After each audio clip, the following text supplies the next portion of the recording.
There's an acronym that we all live with today in the business world, ESG, environmental, social and governance.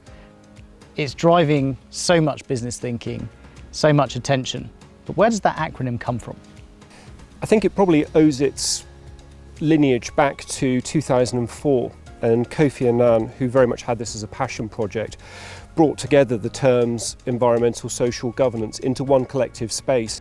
So we had, what can analysts do to rate ESG? How can advisors like Capco, how can they talk to ESG and think of it within a consulting space? It talked to banks, it talked to insurers. So it really was the first time which you saw that whole ecosystem come together in one place. How might we see ESG factors being taken into account more in strategic and tactical asset allocation, portfolio construction and investment strategies?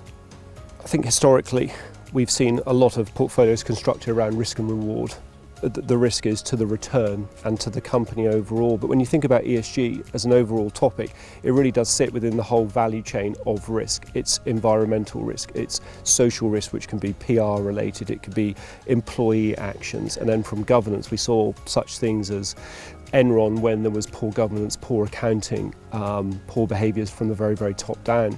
So really ESG, from my perspective, doesn't really sit as a separate thing. It's something that's always been there. It's just been now brought together in one place.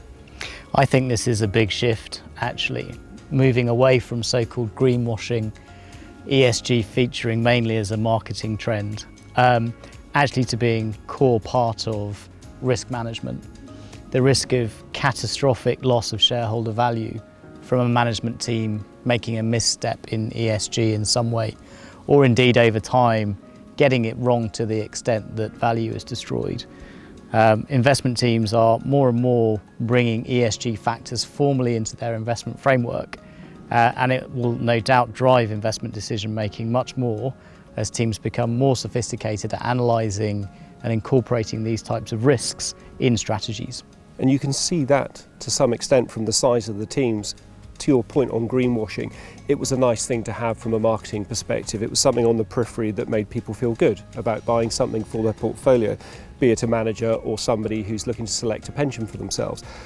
But you're right, it is becoming quite fundamental now to the overall risk framework, and you can see that across the board in many different asset owners, looking just at the scale of the teams. I read a report recently that suggested, whereas before there'd been 2 or 3 people in some of the major pension funds and asset owners, not more than 5 years ago, now they've all ramped up to teams of between 20 and 40 people as a core fundamental for the selection process.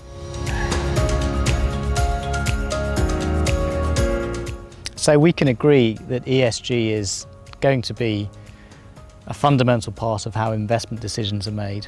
For me, it raises an important question. Who sets the criteria? Who defines what is good? Who defines what matters?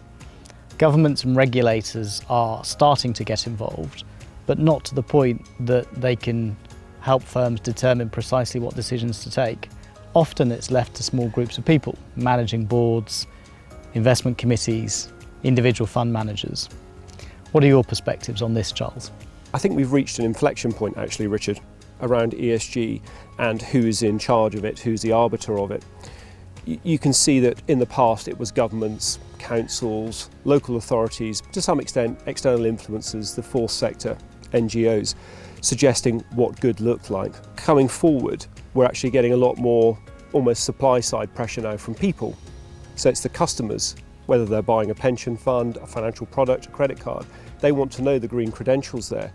So the governments will always be fundamental, and we can see that again looking back at Kofi Annan and how he put this together to try and push this initially. You're seeing taxonomy laws coming down through Europe and various other regulations across the world. But I think we're probably going to see more and more pressure coming via the actual consumer base, and they're looking to ESG accreditation, to various different standards that are being set by various different bodies. I think the interesting point, and I'd be interested in your perspective on this, is around standardization and who gets to be the global judge of these things, because there's huge differences. You only have to look at the indexes and how they judge the same company One can say it's top-notch, it's ESG compliant, and another very credible indices judge can say something totally different. I agree. Our research paper indicated exactly that point. For me, it's about standardization and probably transparency. If asset owners, asset allocators, retail investors can understand the criteria that are being used and how those criteria are being applied, they can make their decisions on where they put their money.